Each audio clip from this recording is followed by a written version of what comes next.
RB పట్నం పెద్దాపురం. మేం చెప్పిందే వేదం, మేం చేసిందే అభివృద్ధి. ఏమనుకుంటున్నారో? వేషాలు వేస్తున్నారా? మహిళలను చూడను, అవసరమైతే పింఛన్లు పీకేస్తాం.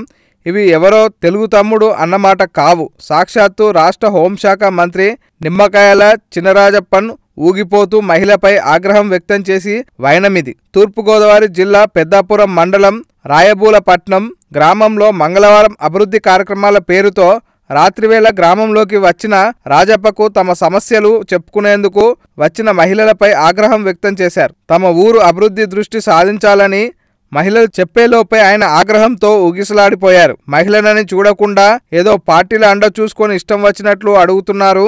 మేం చేసే అభివృద్ధి పనులకు వత్తాసు పలకకుండా తీవ్ర స్థాయిలో మండిపడ్డారు. అవసరమైతే మీ పింఛన్లు పీకేస్తాను, అభివృద్ధికి సహకరించాలే తప్ప వేషాలు వేస్తే ఊరుకునేది లేదంటూ ఆగ్రహానికి లోనయ్యారు. దీన్ని బట్టి అర్థమవుతుంది మంత్రి రాజప్పకు అభివృద్ధిపై ఎంత ఆసక్తి ఉందో. అంతేకాకుండా ఆ గ్రామానికి అనుకున్న సమయానికి వస్తే మహిళలు ప్రశ్నలు అడుగుతారని ఆలస్యంగా వచ్చారన్న ఆరోపణలు వినిపిస్తున్నాయి.